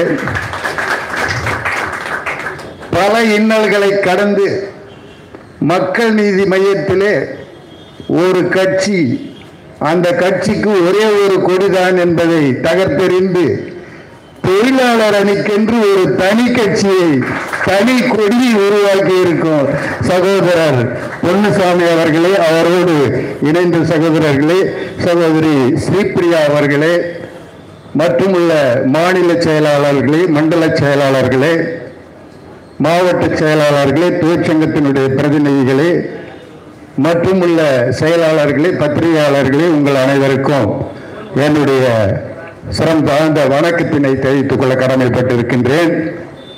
நான் அதிகம் பேச விரும்பல, தலைவர் பேச இருக்கின்றார். அதனால நம்ம எந்த கருத்தும் நான் சொல்ல விரும்பவில்லை. ஒன்றே ஒரு கருத்தை மட்டும் சொல்லிக்கொள்ள விரும்புகின்றேன். துரோகம் என்று சொன்னார் தலைவர். எல்லோரும் ஆச்சரியமா பார்த்தாங்க, எதற்காக இவர் துரோகம் சொல்றாரு அப்படின்னு பார்த்தாங்க. நான் போராட்டத்திலேயே சொல்லியிருக்கேன், தன்னுடைய முகம் தெரியாத முகத்தை தலைவர் பின்னாடி கொண்டாந்து காட்டிட்டு உங்களுடைய முகத்திலே வெளிச்சம் பட வைத்து இன்றும் அந்த வெளிச்சத்தை வைத்துக் கொண்டு இங்க மீடியாவில் வலம் வந்து கொண்டிருப்பவர்கள் துரோகியா இல்லையா என்பதை நீங்கள் தான் சொல்ல வேண்டும். அப்படிப்பட்ட துரோகிகள் நடுவில் நம்பிக்கைக்கு உதாரணமாக ஒரு பொன்னுசாமி என்று நம்பிக்கையும் துரோகமும் உங்களுக்கு இன்று அடையாளம் காட்டுகின்ற ஒரு பெரிய விழாவை இன்று நாம் எடுத்துக்கொண்டிருக்கிறோம் என்ற ஒரே ஒரு கருத்தை, ஏன்னா கட்சிக்கு வருவதற்கு முன்பே பொன்னுசாமி தலைவரால் அடையாளம் காட்டப்பட்டவர். அடிக்கடி என்கிட்ட சொல்லுவார், அவர் அடிக்கிறார் பாருங்க அடி, அது போல யாரும் அடிக்க முடியாது. தலைவர் ஒரு நாள் சொல்றாரு, அவரை நம்ம கட்சிக்குள்ள எப்படியாவது கொண்டு வந்துடணும் அப்படின்னு சொன்னாரு. அவர் கட்சியிலே வந்து இந்த பக்கம் கட்சியின் கொடி, இந்த பக்கம் தொழிற்சங்க கொடியை இன்று நடுவார் என்று எதிர்பார்த்தேன். பல அவமானங்களை இந்த துரோகிகளிடமிருந்து அனுபவித்தவர் பொன்னுசாமி அவர்கள். பல அவமானங்கள். அப்பெல்லாம் வந்து என்கிட்ட வந்து புலம்புவாரு. நானும் தலைவர்கிட்ட போய் ரெக்வெஸ்ட் பண்ணி நேரடியாக பல முறை அவருடைய அவமானங்களை தகர்த்தெறிந்து இன்று மிகப்பெரிய சாதனையாளராக தொழிற்சங்கத்தை ரெஜிஸ்டர் பண்ணி எனக்கு நம்ம கொடுத்திருக்க வேண்டாம். அவருக்கு என்னுடைய சிறந்தாந்த பாராட்டுக்கள். அவரோடு நீங்கள் எல்லாம் உழைப்பதற்கு உங்களுக்கு எல்லாம் பாராட்டுக்கள். நான் அதிக நேரம் பேச விரும்பவில்லை, நாம் தலைவர் பேச வேண்டும் என்ற கருத்தை கூறிக்கொண்டு நன்றியோடு விடைபெறுகிறேன். நன்றி, வணக்கம். நன்றி. ஐயா பழக்கருப்பை அவர்கள் சொன்னார்கள், தலைவர் பேசுவது புரியவில்லை என்று சொல்கிறார்கள் என்று. வெறும்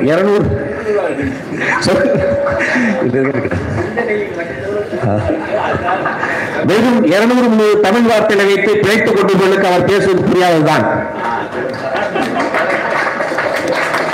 தொலைத்து போன வார்த்தைகளை கூட தேடிப்படுத்தி அடையாளப்படுத்தி தமிழை செழுமைப்படுத்துகின்ற ஒரு நம்மவர் அவர் பேசுவது புரியவில்லை என்று சொன்னால் தமிழனுக்கு அவமானம், தமிழ் சமூகத்துக்கு அவமானம்.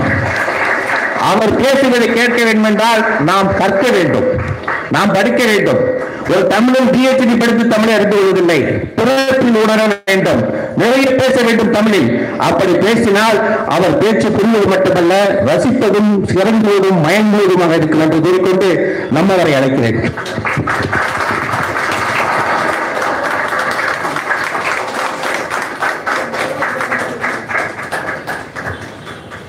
மேடையில் என்னுடைய தசை நாறு ரத்தமாக இருக்கும் மௌரியா அவர்களே, பழக்கருப்பை அவர்களே, தங்கவேல் அவர்களே, பொன்ராஜ் அவர்களே, பொன்னுசாமி அவர்களே, முரளி அப்பாஸ் அவர்களே, இன்னும் அமைதியாக இங்கே வீற்றிருக்கும் சாதனையாளர்களே, அனைவருக்கும் வணக்கம். இங்கே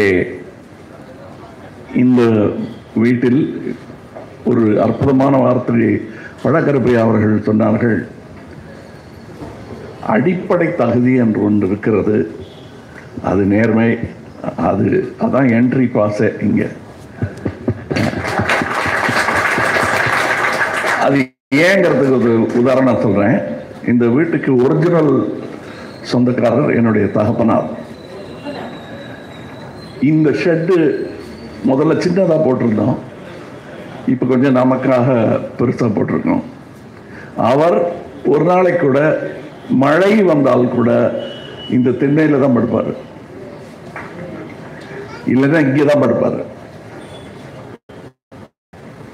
அது மேலெல்லாம் சந்தனம் மாதிரி அந்த கொசு கடிக்காமல் இருக்க ஓட மோசை தடவிக்கிட்டு, ஆனால் மரத்தடியில் தான் படுப்பேன்னு ஒரு வீம்பு. அப்படிப்பட்டவர் வீட்டில் பிறந்த பிள்ளைக்கு தொழிலாளியை முதலாளியாக்க முடியும் என்ற நம்பிக்கை வந்ததில் ஆச்சரியம் இல்லை. அடுத்த கட்ட தலைமுறைக்கு வருகிறேன். இந்த கட்சி ஆரம்பித்து நடந்து கொண்டிருக்கும் போது குடும்பத்தார் அனைவருமே கொஞ்சம் பதட்டத்துடன் பாதுகாப்பாக இருக்க வேண்டும், புதிய ஒரு துறை என்று என்னிடம் பயமுறுத்தவும் பதட்டப்படவும் பகிர்ந்து கொள்ளவும் செய்தார்கள். நான் அவர்களுக்கு சொன்ன பதில், நீங்களும் வர வேண்டும், அனைவரும் வர வேண்டும், அரசியல் உங்களை தாக்கியே தீரும். உங்கள் தாக்கம் அரசியலில் வேண்டும். இல்லை என்றால் ஜெர்மனியில் ஜூவிஷ் வெயிட்டிங் ரூம் என்று சொல்வார்கள். நாமெல்லாம் இன்டலெக்சுவல்ஸ், நாம் நினைத்தால் நாட்டின் அமைப்பை மாற்றிவிட முடியும். இவர்களெல்லாம் வெகு நாளம் தாங்க மாட்டார்கள். நாம் இங்கே உட்கார்ந்த திட்டங்கள் தீட்டிக் கொண்டிருப்போம். கதவு திறக்கும் போது வேறு ஜெர்மனி இருக்கும் என்று நம்பிக்கொண்டிருந்தார்கள். அந்த கதவு திறந்த போது இன்னொரு கதவு திறந்து வைத்திருந்தார்கள். அது கான்சன்ட்ரேஷன் கேம்ப் கதவுகள். அவர்களை அங்கே தள்ளி அதுக்கப்புறம் இன்னொரு கதவு திறந்தது. அதில் கேஸ் சேம்பரில் வச்சு விஷவாயு பண்ணி அந்த கூட்டமே இல்லாமல் அழிப்பதற்கான ஆரம்ப திட்டங்களில் தோற்று போன சரித்திரம் நம் சரித்திரம். இப்பொழுது இங்கே கொடி பறந்து கொண்டிருக்கிறது என்று சந்தோஷமாக சொன்னார் மௌரியா அவர்கள். இதை முதலில் ஃபோனில் எங்கள் மாமா அவர் ஒரு தொழிற்சங்க வீரர், அவர் முதல்ல கேட்டது கட்சியெல்லாம் ஆரம்பிச்சுட்டேன், தொழிற்சங்க அமைப்புகள்லாம் ஏற்பாடு பண்ணிட்டியான்னு முதல் நாள் கேட்டார். பக்கத்தில் மூர்த்தி இருந்தார்னு நினைக்கிறேன். அது செஞ்சிடலாமாம்மா இது. அவருடைய கேள்விக்கு இன்று தான் பதில். நன்றி பொன்னுசாமி அவர்கள்.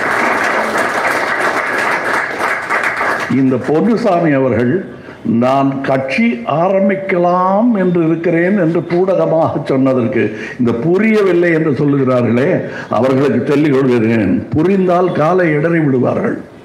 அதனால் நான் போற பாதையான திட்டங்களை பூடகமாக சொல்வேன். அப்படி பூடமாக சொல்லி புரிந்து கொண்டு வந்தவர் தான் பொன்னுசாமி.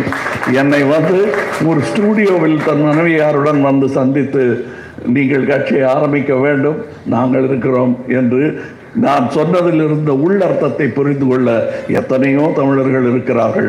கருப்பையா அவர்கள் சொல்ல வந்தது நம் தரம் அப்படி இருக்கிறது என்று. அதாவது நம்மளுடைய கூரை மழுக்கி விடலாம், எந்த கத்தியும் மழுக்கி விடலாம். அது யார் போட்டு தேய்ச்சிக்கிட்டு இருக்காங்க, எந்த கல் தேய்க்குதுங்கிறது, எந்த பகுதியில் வச்சு தேய்க்கிறீங்கிறது இருக்கு.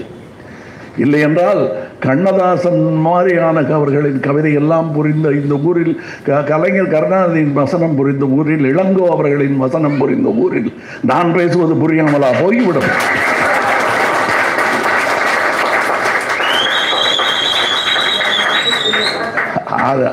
அதுல ஒரு வார்த்தை இப்ப புரியாது இப்ப இல்லைங்களா? அவர் ஆனால் முனைப்புடன் கண்ணதாசன் அவர்கள் மக்களுக்கு சென்று அடைய வேண்டும் என்ற அன்புள்ள அத்தான் வணக்கம். இந்த ஆயிழைனா அப்படிதான் நான் தமிழ் கற்றுக்கிட்டேன். ஆயிழைன்னா என்ன சொல்றாரு? ஒரு இழை நூல் ஆயிழை அப்படி ஏதோ இருக்குமோ எங்கேயோ தேடி கடைசியில் ஆயிழைனா பொம்பளை அப்படிங்கிறது. எனக்கு இலவசமாக தமிழ் கற்றுக் கொடுத்தவர்கள் இவர்கள்.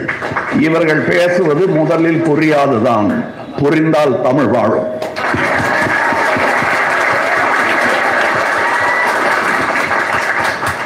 தெரியவில்லை என்றால் பக்கத்தில் இருப்பவர்களிடம், படித்தவர்களிடம் கேட்டு தெரிந்து கொள்ளுங்கள்.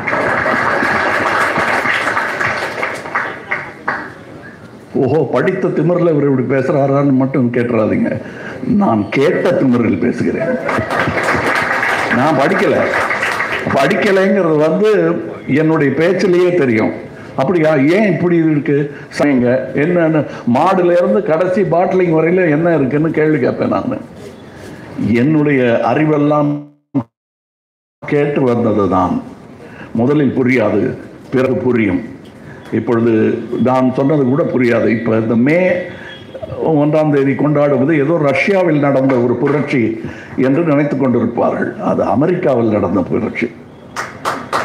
ஏன்னா அங்கதான் முதலாளித்துவம் பெரிதாக கோலோச்சிக் கொண்டிருந்த நேரம். நீங்கள் சரித்திர பாருங்கள், எங்கேயோ ஒரு அடிமைப்பட்டு கம்யூனிசத்தின் பாருங்கள், எங்கேயோ ஒரு அடிமைப்பட்டு கம்யூனிசத்தின் ஆரம்பம் ஸ்பார்டகஸாக இருக்கலாம், இயேசுவாக இருக்கலாம். ஆனால் அவர்களின் தோல்வியிலிருந்து அது இன்னும் வளர்ந்து கொண்டே வருகிறது. ஸ்பார்டகஸ் ஜெயிச்சிருந்தால் இயேசுநாதர் வேறு பேச்சு பேசியிருப்பார். இயேசுநாதர் அப்படி சிலுவையில் சாகவில்லை என்றால் கார்ல் மார்க்ஸ் அவர்கள் வேறு புத்தகம் எழுதியிருப்பார்.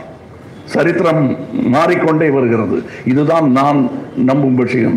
தோல்விகள் ஏற்படும். அந்த தோல்வியை கண்டு நாம் பதற வேண்டும். அப்படி பதறுவதற்கு தமிழகத்தில் நிறைய பேர் இருக்கிறார்கள். ஒருத்தன் தோற்றதற்காக இத்தனை பேர் வந்து வருத்தம் சொல்லி நான் பார்த்ததில்லை.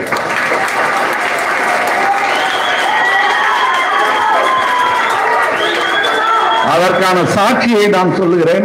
பொன்ராஜ் அவர்களும் நானும் அவர்கள் வெற்றி விழாவுக்கு சென்றிருந்தோம். அங்கே ஒருவர் பெயர் சொல்ல வேண்டாம், அவருக்கு அங்கே விருந்தில் இடம் கிடைக்காம போயிடும். அதனால அவர் சொன்னார், இருந்தாலும் நீங்க ஜெயிச்சிருக்கணும் என்று சொன்னார். அதுதான் நம்முடைய அடிப்படை கனையாழி. அது உங்கள் கையில். அது நம்ம எல்லாருக்கும் சொந்தம். நம்மவர்ங்கிறது என்னை மட்டும் குறிக்காது. உங்கள் அன்பினால் அது என்னை குறிக்கும், என் அன்பினால் நம்மை குறிக்கும். அதனாலதான் இதுக்கு நம்மவர் தொழிற்சங்க பேரவை என்று வைத்திருக்கிறோம். இந்த தொழிலாளர்களை முதலாளி ஆக்குறதெல்லாம் கொஞ்சம் ஓவரா இல்லைங்க டைலாக். இதே மாதிரி தான் சொன்னாங்க 100 வருஷத்துக்கு முன்னாடி. ஒரு தொழிலாளி 8 மணி நேரம் தான் வேலை செய்வானா, அதுக்கப்புறம் வீட்டுக்கு போயிடுவானா. அப்புறம் அவனுக்கு படிக்கணுமா, பொண்டாட்டி கூட இருக்கணுமா, பிள்ளை வீட்டி கூட இருக்கிறதுக்கு டைம் வேணுமா? என்னடா நினைக்கிறீங்க? அடிமைகளை சங்கிலியில் கட்டி உங்களை இந்த ஊருக்குள்ள கொண்டு வந்தா என்ன பேசிக்கிட்டே இருக்கீங்கன்னு சொன்ன முதலாளிகள் இருந்தாங்க. அது முறியடிக்கப்பட்டது. இந்த 8 மணி நேரம் ஒர்க் ஆர்டர் வந்தது அமெரிக்காவெங்கிலும் உலகெங்கிலும். முதலில் மார்க்ஸ் அண்ட் எங்கெல்ஸ் அவர்கள் இதை பற்றி பிரகடனப்படுத்த முற்படும் போது brothers of the world unite என்றுதான் இருந்தது தலைப்பு. கடைசி நிமிஷத்தில் யோசித்து இது ஒரு கிறிஸ்டியன் குழுமம் போல் நினைத்து விடுவார்களோ வேற்று மதத்தினர். இது உலகளாவியது. ஒர்க்கர்ஸ் என்பவனுக்கு ஜாதி கிடையாது, மதம் கிடையாது, கேஸ்ட் கிடையாது. அதனால் it must be workers of the world unite என்று அன்று யோசித்தவர்கள். காந்தியாரை பையப்படுத்தி பேச வேண்டும் என்பது எங்களுடைய விருப்பமல்ல. அதை தவிர வேற வழி இல்லை. வேற சாய்ஸ் இருக்கான்னு கேட்டா இல்லை. நான் தேடி பார்த்துட்டேன். இதே வீட்டில் எங்க அப்பா திரும்ப காந்தி சொன்னதுல போர் அடிச்சு நான் வடமொழி படிக்க மாட்டேன். என்ன பெரிய காந்தி, 2 கையில் எழுதுவாரு, 100 மைல் நடப்பாரு, இது என்ன இதையே பேசிட்டு இருக்கீங்க அப்படின்னு நான் எரிஞ்சு விழுந்திருக்கேன். ஆனால் இன்று நான் காந்தியை பற்றி பேசுவதும் அந்த மனிதரை பற்றி பேசும் பொழுதெல்லாம் என் தொண்டை தழதழப்பதும் அவர் மகாத்மா என்பதனால் அல்ல, இன்னொரு மனிதனை தன்னை போல் ஆக்க முடியும் என்ற நம்பிக்கையை விதைத்து விட்டு சென்றவர். அதனாலதான் நீங்க எங்க தவறி கூட நான் மகாத்மா காந்தி என்று சொல்ல மாட்டேன் அவர். ஏன்னா அவர் கிட்ட இருக்கணும், கையை பிடிச்சிட்டு இருக்கணும், நம்ம அவரை தொட்டு பார்க்கணும். அதுக்கு அனுமதித்தார். எங்க அப்பா ஒரு கட்டுரையில், மையத்தில் கட்டுரையில் சொல்லியிருப்பாரு. சின்ன பையனா இருக்கும்போது காந்தியார் பரமக்குடிக்கு வந்தார். அப்போ ஒரு சித்தாள் வைத்திருக்கிற அந்த பானால் மாதிரி ஒரு இதில் நீட்டிக்கிட்டு இருப்பாரு. அதில் எல்லாரும் காசு போடுவாங்க. நான் அதில் ஓடி போய் காலனா ஓட்டக்காலனா ஒன்று இருந்தது, அதை போடுற மாதிரி போட்டுட்டு அப்படியே அவர் தோல்லேருந்து முழங்கை வரலும் வந்து இந்த மணிக்கட்டை பிடிச்சி அமுக்கிட்டு ஓடி வந்துட்டேன். நான் சிரிச்சாரு. அதுக்கப்புறம் அடுத்த முறை அவர் வந்த பொழுது நான் படிச்சிருந்தேன், கருப்பு கோட்டு போட்டேன், ஆனால் கிட்ட கூட போக முடியல. நான் அப்புறம் நினச்சேன், எவ்வளோ பெரிய கெட்டிக்கார வியாபாரி இருப்பார், நான் தான் ஏமாந்துட்டேன். காலனாவுக்கு நான் எவ்வளவு பெற்று இருக்கலாம், மடைய நாட்டம் அவர் கையை தொட்டுட்டு வந்தேன், அதே காலனாக்கு காலை தொட்டிருக்கலாமே என்று 2வது முறை தோன்றியது எனக்கு. So he short changed me அப்படின்னு சொல்றாரு. அந்த வீட்டில் வளர்ந்திருந்தாலும் அது ஏன் அப்படி என்று கேள்வி கேட்டவன். இன்று நான் காந்தியை கண்டுபிடித்தது கொலம்பஸ் அமெரிக்கா கண்டுபிடிச்ச மாதிரி.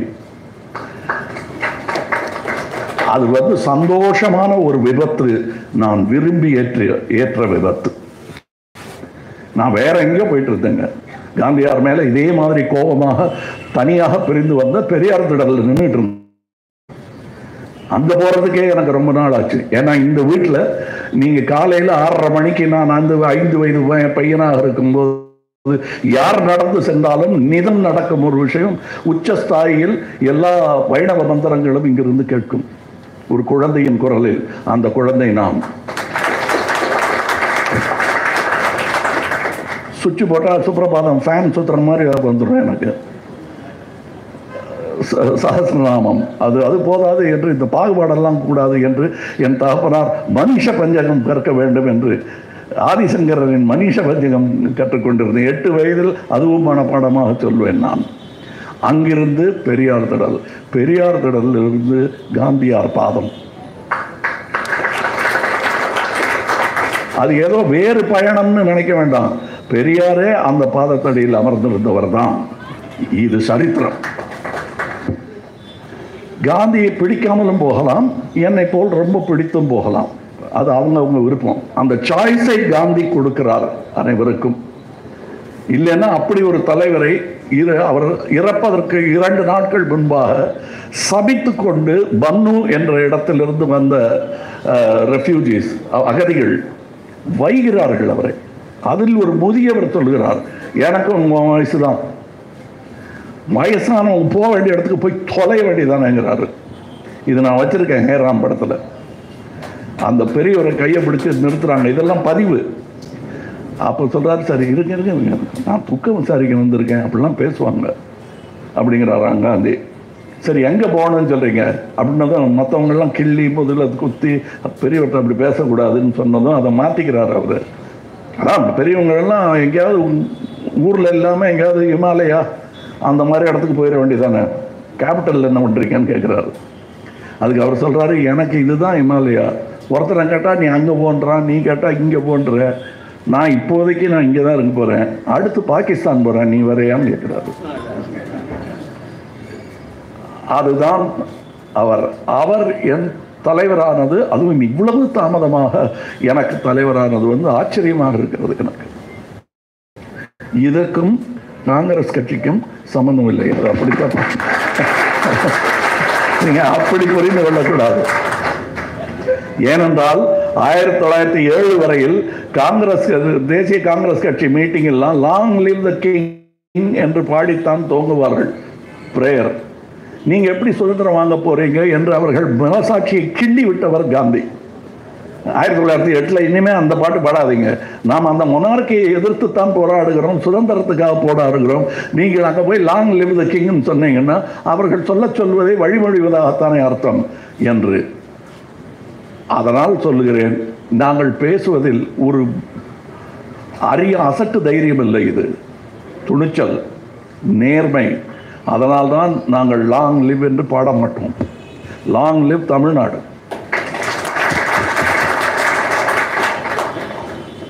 Long live the diversity of India. அது இல்லாமல் இந்தியா இல்லை. இந்த இந்திய வரைபடத்தை கிழிப்பதற்கான எல்லா திட்டங்களையும் முறியடிக்க வேண்டியது இந்த சிறு கூட்டத்தின் கடமை. அந்த செய்தியை கொண்டு சேர்க்க வேண்டியது அதற்கும் பின்னால் இருக்கும் அதைவிட சிறிய கூட்டத்தின் கடமை. நீங்கள் தயங்கவே கூடாது. காரணம், சின்ன சின்ன செய்திகளின் குவியல் தான் நாளை சரித்திரம். நாம் குரல் எழுப்பவில்லை என்பதை சரித்திரம் நினைவு கூறும். அன்று நாம் நெஞ்சில் கவசமின்றி முன்னணியில் நின்றவர்கள் என்பது சரித்திரம் சொல்லும், நம்மை பாராட்டும். அதற்கு தனி பெயர் கிடையாது. கமலஹாசன் என்றோ, இன்னார் பத்திரிகையாளர் என்றோ, மேடையில் பேசிய பழகருப்பையா அவர்கள் என்றோ தனி பெயர் கிடையாது. அதன் பெயர் இந்தியன். அதை நோக்கித்தான் மையம் நகர்ந்து கொண்டிருக்கிறது. நீங்கள் விக்கிபீடியா எடுத்து பாருங்க, ஆசியாவில் இருக்கும் ஒரே சென்ட்ரிஸ்ட் கட்சி என்று பார்த்தால் அது மக்கள் நீதி மையமாக. ஆமா, யாருமே செய்யாத அது செஞ்சா தனியாக தான் தனி காட்டில் இருப்பீங்க அப்படிம்பாங்க. இல்லை, அமெரிக்கா நகர்ந்து கொண்டிருக்கிறது சென்ட்ரிசத்தை நோக்கி. பிரான்ஸ் நகர்ந்து கொண்டிருக்கிறது. பிரேசில் அதன் தேவையை உணர்ந்திருக்கிறது. இந்தியா உணர ஆரம்பித்து விட்டது. இந்த இடதுக்கும் வலதுக்குமா என்ற இழுப்பில் வாக்குவாதத்திலேயே வேலை நடக்காமல் செய்து கொண்டிருக்கிறோம். மக்களுக்கான வேலையை செய்யும் ஒரு கருவியாக சென்ட்ரிசம் பயன்பட வேண்டும். இந்த இசம் என்பதற்கெல்லாம் ஒர்க் இன் ப்ராக்ரஸ் தாங்க. ராம் மனோகர் லோஹியா என்பவர் காந்தியன் மார்க்சிசம் என்று சொல்லுகிறார்கள். அதை எதிர்க்கவும் முடியாமல் தகர்க்கவும் முடியாமல் கம்யூனிஸ்டுகள் தத்தளிக்கிறார்கள். இன்றைக்கும் ஒருவர், இன்னைக்கு இருக்காரா தெரியாது, அவருக்கு 93 வயசாக இருக்கும்போது நான் அவரை போய் சந்தித்தேன். கேரளாவில் இருந்தார். அவர் காந்தியன் மார்க்சிசம் பேசுகிறாரு. உயிரோடு இருக்கார். ஸோ காந்தியை தொட்ட சந்தோஷம் எனக்கு அவருடன் கை குலுக்கியது. அப்படிப்பட்டவர்கள் இருக்கிறார்கள். அதனால் தான் சொல்லுகிறேன், காந்தி மாதிரியான ஆள் தான் இன்றைய தேவை. அதுல பாரதியாருடைய வீச்சு இல்லாமல் போகலாம், ஆனால் அவருக்கு வேண்டிய அளவு வீரம் இந்த ஆள்கிட்ட இருக்கு. இந்த மாதிரி ஒரு தைரியம் நீங்க பார்க்கவே முடியாது. அதனாலதான் அவரால் எழுத முடியுது, அஹிம்சையின் வீரத்தின் உச்சகட்டம் அஹிம்சை என்று. அந்த வீரர் கூட்டத்தில் நான் உரையாற்றிக் கொண்டிருப்பதாய்த்தான் நான் நினைத்துக் கொண்டிருக்கிறேன். இது இப்படித்தான் செல்லும், இந்தியா இவ்வழிதான் செல்ல வேண்டும் என்ற ஒரு நோக்குடன் இருப்பவர்கள் தான் இனி நல்ல அரசியல் செய்ய முடியும். அதற்கான அடையாளங்கள் இங்கே தெரிகிறது. இந்த கூட்டம் பெருகியே தீரும். அதற்கான வழியை நீங்களும் செய்ய வேண்டும், நாங்களும் செய்கிறோம். தோழர்களுக்கு வணக்கம், நன்றி, வணக்கம்.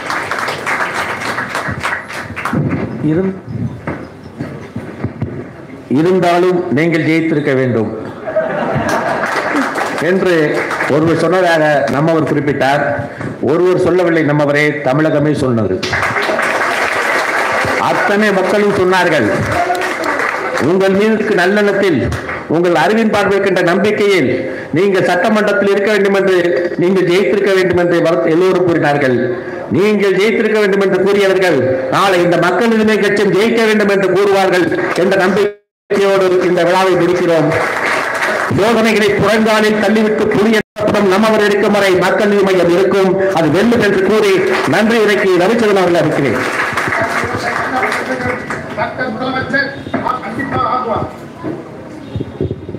அனைவருக்கும் வணக்கம். தற்போது நடைபெற்றிருக்கும் மாபெரும் வரலாற்று சிறப்புமிக்க நிகழ்ச்சியை தலைமையேற்று நடித்து தந்த தலைவர் நம்மவர் அவர்களுக்கும், துணைத் தலைவர் மற்றும் செயலாளர், கட்சியின் தலைமை பொறுப்பாளர்களுக்கும் நம்மவர் தொழிற்சங்க பேரவையின் சார்பாக மனமார்ந்த நன்றியை பணிவுடன் சமர்ப்பிக்கின்றோம். நன்றி, வணக்கம். நாட்டுப்பண்.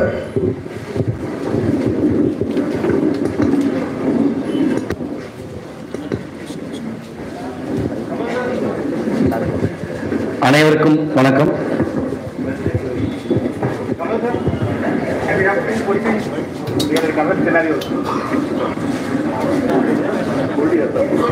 அனைவருக்கும் வணக்கம். நம்ம தொழிற்சங்க கொடிய தலைவர் அறிமுகம் செஞ்சு வச்சுட்டாங்க. வெளியில கொடியையும் நம்ம அவர்கள் ஏற்றி வைக்க வேண்டும் என்பது எங்களுடைய விருப்பம், ஆசை.